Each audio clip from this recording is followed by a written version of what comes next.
Hey guys, Pam here. Got through, well, got started editing the video that I had filmed earlier today and decided that, yeah, it turned out to be like, 75 minutes long. So, not as long as it felt like, but obviously too long for just a simple off the cuff garden tour that may or may not interest everybody. And so I don't want to, you know, bore anybody by droning on for a very long time, all in one fell swoop. So what I decided to do was just kind of break them up into the little segments as I kind of shot them and kind of put them together. So I think I'm going to end up with 3 videos.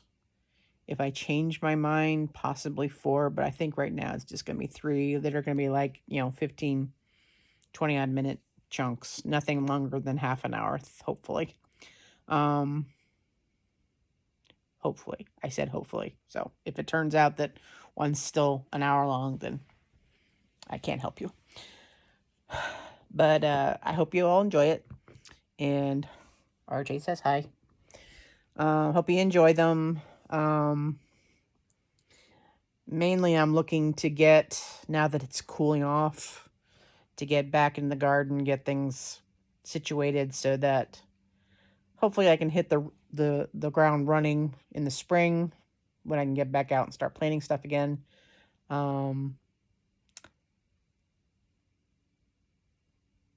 did go ahead and plant an actual fall-ish garden.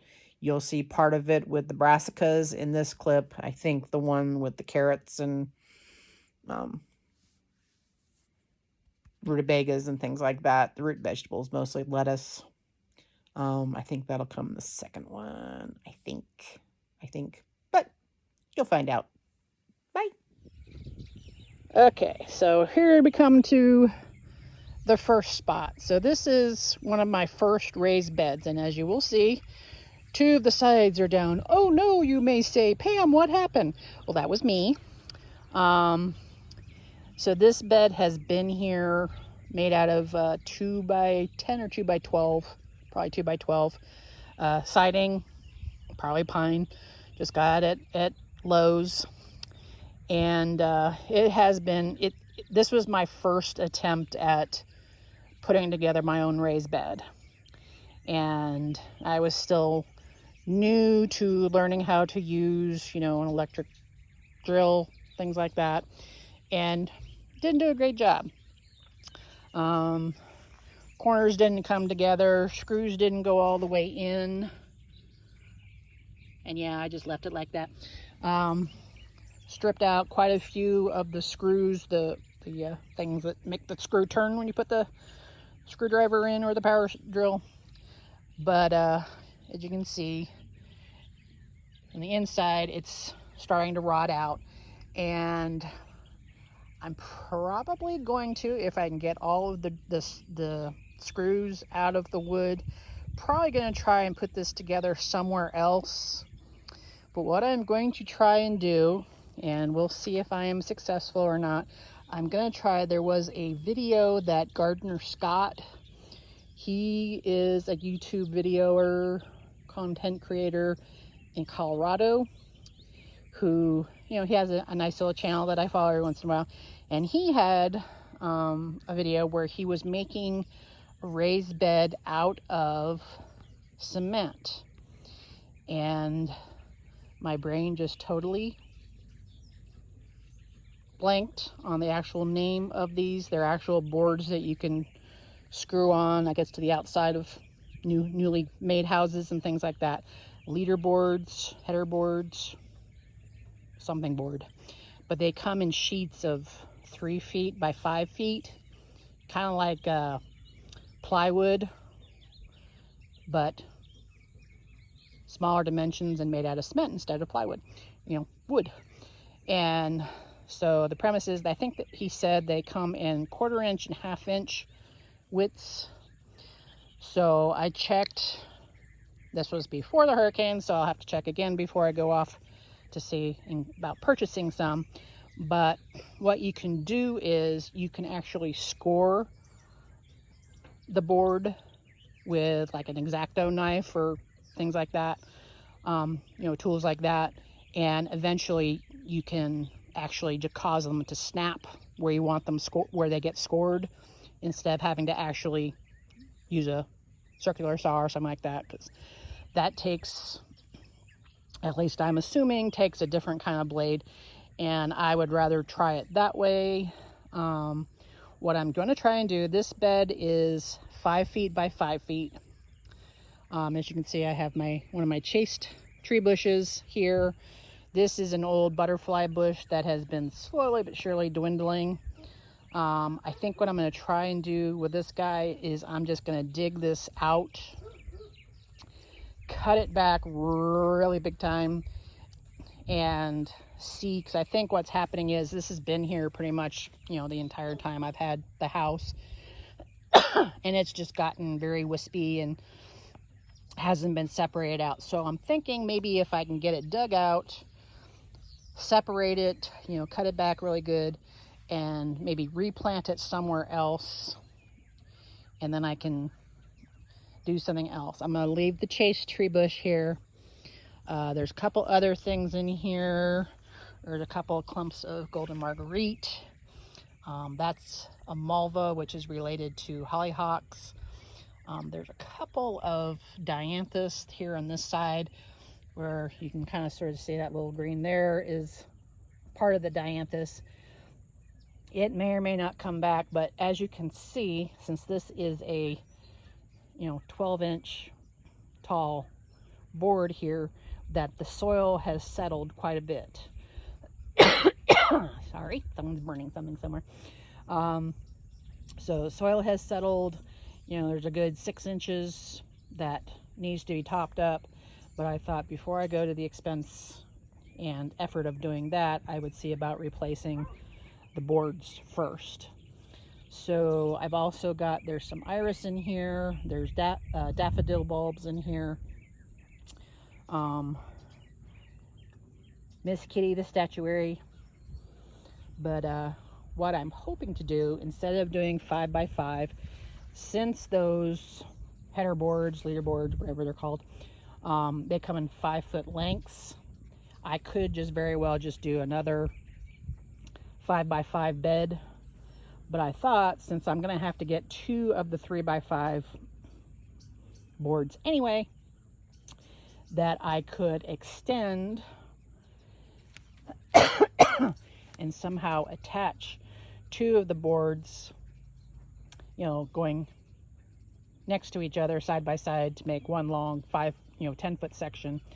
I just have to figure out how exactly I can do that.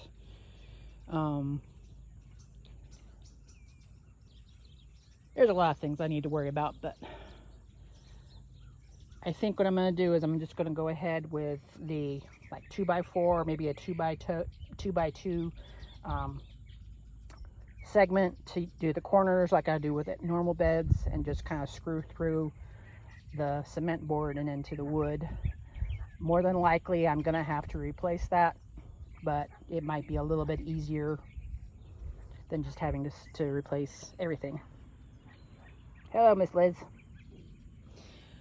So I got that going for me. I'm going to see about going ahead and digging up the irises, because I don't want them buried too deep, and I may attempt to go ahead and dig up, maybe not. I have a lot of the golden marguerite spread it around. Evidently it spreads itself. It's moved to places that I've never had golden marguerite before. And the malva, this is a seedling that I moved from that bed over here, just to see how well it would do, and it seemed to like it okay. It doesn't really mind the shade that the chase tree throws on it. But I want to move the irises because they're ones that I've had for quite a while. See if I can get them going somewhere else, and then replenish the soil in here. The daffodils, even if I do put more soil on top, they will find their way through the surface. If not, you know, they're kind of getting old anyway, so I may just opt to replace them with a different kind of daffodils. All right, so that's this first bed. We are not going quickly, are we? Okay, so here's my horse trough. Ooh, let's zoom out of there. My horse trough planter. So we got a lot going on in here. So first of all, you'll see these tiny little seedlings here. We've got these little guys. These are Johnny Jump Up seedlings. They're going to turn into things like that. And then we have these little guys, little onions. So this is a bunching onion. I want to say this is warrior bunching onions. These guys have been going in this planter for 2 years now. I planted them as little, I think I planted them from seed, and these were the guys that did the best. I'm kind of at 6s and 7s of whether or not I should just pick them up. They flowered this last year, which is why we have all the seedlings. You know, here's Johnny Jump Ups that survived the summer and started growing and are now flowering. Johnny Jump Ups are my favorite because they're very tenacious, but I like them. I mean, who doesn't like that? And if I keep them in this bed and not worry about planting anything else, you know, I can have Johnny Jump Ups and green onions growing in this for perpetuity. Occasionally I'll throw, you know, maybe an inch of compost on this bed in the spring. Seeds still come back, so yeah, I'm not going to worry about them. This is one of my little plastic barrel half planters, and these are radishes. Some of them are flopping over because I just got finished watering them. So hopefully have some radishes here in a few weeks to eat. I added to my cement block herb section. So there used to be 4 of these blocks. They came from my parents' place. I've been slowly gathering them and filling them with soil. So I've got a rosemary, a lavender, a sage, thyme, and then don't know what I'm going to put in that one, but we'll figure it out. In the meantime, when I was going through one of my beehives, it was a dead out, which basically means either the bees, I don't think they died, I think they just sprayed sometime during the summer and I wasn't paying attention. Went to inspect them and it was completely empty, so I scraped out as much as I can and put it in this. This is a turkey, one of those disposable turkey pans from Dollar Tree. I put it down and put all the gathered wax that I could find in here with a little bit of water. And as you can see there at the edges, it had started to melt and come together. So the bees have just been coming through and scavenging what they can. Yeah, we'll figure out what to do with it later. This hot mess, I also need to put more soil into as well. But I've got this creeping thyme that is taking over at least a third of the bed. And, you know, basically what I need to go in here is, this is a kind of a, I think they call it a mountain, not mountain balm, lemon balm, no, mountain mint, maybe. It was sold as a bee balm thing from seed, and basically it's just a wild type of bergamot. The flowers aren't that pretty. The bees and the other pollinators do like it, but as you can see, they're kind of spindly and, you know, they're not my favorite. And then it's coming back. You can see all the green in there. It's sprouting again. So I think what I will do is I will salvage what I can. Over here on this side, also looking very pitiful with all the dead seed heads. I need to get those taken care of and add some more soil to. Those are black-eyed Susans. There's a sage plant in here. which I basically keep because every spring it flowers and the bees absolutely love it. So it's like, yeah, if you can survive, I'll keep you. Oh look, I'm growing mushrooms. Where'd you go? Where'd you go? There you are. So 3 mushrooms or 4. I'm not gonna collect them and eat them because I know nothing about wild mushrooms. Not gonna risk dying. There's a phenomenal lavender that I'm probably gonna have to move for next year. It had gotten crowded out by the bee balm, and now the garlic chives decided they actually wanted to grow this year, so they're kind of crowding them out. So a lot of cleanup work, basically just deadheading and cutting off dead stalks and things like that. Here is the bed that I had not a whole lot going in. I had some cucumbers on this side, had some carrots earlier in the year, and then I just kind of really didn't do a whole lot with it. Once the carrots came out, I had a couple of tomatoes growing up against that part of the cattle panel, but I think I got them in a little too late. They never really did take off, but I was able to start some fall brassicas inside starting in into July. So they've been in the house for a couple of months. I took them out and got them hardened off, and actually got them planted before all the rain from Helene hit. So I've got broccoli planted around here. There's 2 different varieties, Castle Dome and Solstice. These little guys over here, this is a Napa cabbage that evidently some enterprising birdie, I'm thinking, has come along and pecked out most of them, but there's a few survivors, so we'll just call that a success. These are more broccolis. These are a variety called Godzilla, and then the one brassica right there is a Brussels sprout. This is a basil called Emerald Towers, and I just really like these guys. They taste like basil, smell like basil. I haven't done a whole lot of harvesting. I should, to make some pesto, but I just really like these guys. And you'll notice not a single flower on them yet, and this is the first week of October. Usually by the first week of October, the basil plants are either on their way out, dead and dying, or have so many flowers on them it's really not worth it to try and harvest anything. So I really like these guys.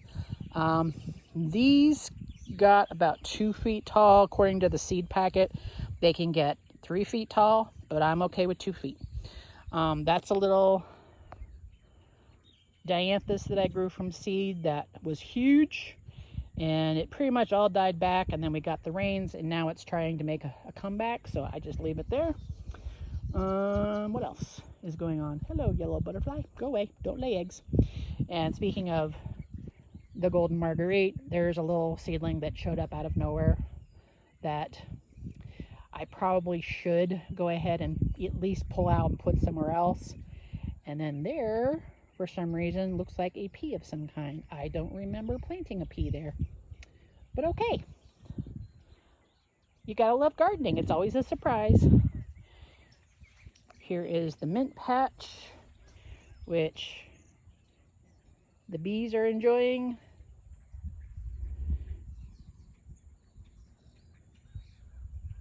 They were looking rather rough before the rains came. Now they're kind of springing back. So I'm just going to leave them there. Got more of the Godzilla broccolis. I planted on 3 corners because that's what I had left. So I put them there. And you can also see in my mint is some lemon balm coming up in between. Looking very healthy. The outside stuff that was flowering you know, they're looking bad. So, you know, I need to get in there and cut those guys back, but I don't want to disturb the bees. Okay, this is probably going to have to be a two-parter, or at least maybe three-parters, who knows. This is my flower bed. Ooh, zoom out again, Pam. And it's one of those things that I'm kind of like, yeah, I'm not too sure this was a good idea, and then I'll have good growth, and I'll be like, hey, cool, yeah, something worked. So what this usually ends up, I kind of sort of wanted to make this kind of a rose section. I do have 2 roses planted here. This is a drift rose, pink drift, that looks like crap right now, but you can see the little rose hips on it. So, but every time I think, oh yeah, I need to pull that thing, it's just getting too ugly, I cut it way back, and then it springs back and is even more lovely than before. This is a lavender that I grew from seed, and I think it's ice blue. I got the seeds from Baker Creek, and they're not my favorite. They don't have like the biggest, but they're cute. So these guys, you know, they actually, you know, grew very easily from seed. This guy over here is fairly compact. I'm okay with this. There's other examples that I may or may not get to show you that got really wild and crazy, and I was kind of like, oh, maybe this is not a good idea. The other thing I've noticed, it doesn't exactly smell like lavender. It smells more like oregano. Weird. So, jury's still out on that one.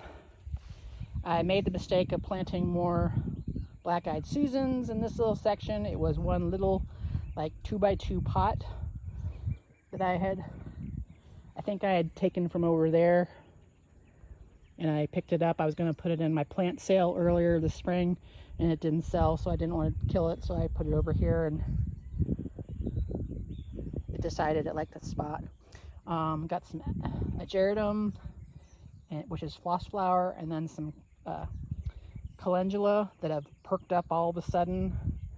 There were some cosmos that self-seeded. You can see the carcass remnants of this one, which was self-seeded, and then we have 2 little seedlings down here, or more. They're all scattered around as well. So I probably will never have to plant cosmos ever again. Here's the cosmos that self-seeded itself. There's that one over there, that one over there. As you can see, bees kind of like it. So my motto is, if the bees like it, I like it. This is where a big clump of borage had sown itself over the winter, and it came back in the spring, flowered, and now I have some seedlings coming back from that. Gonna let them go. You can see there's some more cosmos seedlings. They're all over the place. That is a 4 o'clock that I have not planted 4 o'clocks. I think it was 2022 I tried growing them, and either a bird from somebody else's yard that has 4 o'clocks, you know, dropped a seed here. You can see how big the seeds are. There's the seed. That's the entire seed. Or maybe they decided they wanted to live after all, and after a 2-year dormancy, they came out hot and heavy. Another ageridum that's actually flowering now. Another one of those lavenders. That's a holy basil that also self-sowed itself. Another calendula. This is my, what kind of rose are you? Oh yeah, my stiletto that I just took off the dead heads of. I need to get some soil up, mounted around closer to that little stem there, but we'll do that another time, hopefully before winter sets in so I don't kill it. But so yeah, so this little section was supposed to be my rose garden area. It's, I believe, 3 feet wide and 12 feet long, And I have planted, especially in this spot, maybe I should give up, but I have tried planting roses in that one little spot right here where that rose is going. I've tried for like 5 years to get one going, keep one going. They'll grow all season, then they won't come back in the summer and the winter time. So this is its second growing season. So again, get the little section there kind of rounded up a little bit better with soil, so it has a little bit better insulation, comfrey. This was another one that I've been trying to grow in this spot. I think the problem with this is it's so close to the driveway, the rock driveway. When they scraped for around here, when they were doing construction and stuff, there's too much either rock or hard pan underneath this particular, and maybe the roots can't go down as low and it dries out. I don't know. But since putting down the straw for mulch, been having a lot better results. So if you need a testimonial about the good points of mulch, I'm definitely one of the persons that advocate for it. The only bad thing about mulch is has a tendency to hold moisture. So if your raised bed is wood, it's probably gonna rot out a little bit faster. So good for the plants, not so good for the raised bed wood. All right, so this wild and crazy thing, this is an anise hyssop. And then this poor little thing next to it, that's my blueberry, which is getting a little crowded out. So every time I come out here planning to cut back the anise hyssop, there's more flowers coming out on it. So I project there's going to be about 1 million anise hyssops coming up in this bed next year that I'm going to have to be very diligent about, pricking out and not allowing to take off. But in the meantime, my blueberry here is listing a little bit to the side, so I'm not too sure if maybe I should try and prop it up so it's a little straighter. I'll have to think about that. But yeah, I need to come back here and whack back this anise hyssop.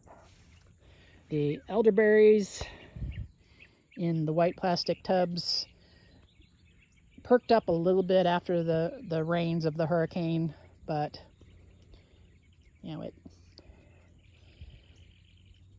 I'm beginning to think I can use the tubs for the elderberries, but I either need to cut out the bottom of the tub so that the roots can go down deeper, or just use these guys for cuttings and not expect any kind of production. Because even though these guys, especially this one, did put out some berries this year, and the birds got to them first, it wasn't really, and these guys have been here in these tubs since 2019.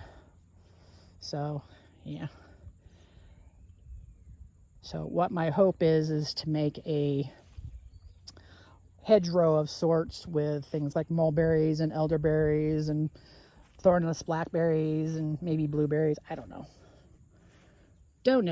Okay, so this is I'm always amazed by my compost bin. So I had some sweet potatoes that I had in the garage that were actually from last year that I didn't do anything with. They weren't really large enough to eat without, having to basically process, about 100 of them to make, 10 normal size sweet potatoes from the grocery store would make up. But did that. I threw out some old sprouting potatoes thinking, they'll rot down. So I have potatoes coming up, a whole mess of sweet potatoes.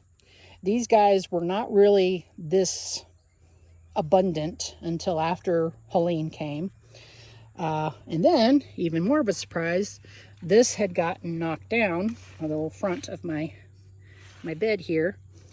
And then there's all these sweet potatoes under here. I mean, a lot of sweet potatoes. So I'm just gonna leave this be. Come on, you go back. Thank you. And we'll just let them do their thing. Maybe come back end of the month before it gets too cold and see if I can harvest some. And then this thing in the back, that's one of those Malvas. Another one of those freeloaders that just started on its own. So, hope you enjoyed that little clip. I may not be able to, because it's like 10 o'clock at night right now, Friday night. Party. I probably am going to go ahead and get this segment up on YouTube and then work on the other two tomorrow, get them out for Saturday. So come back and see what happens next, and hope you enjoy it. Bye.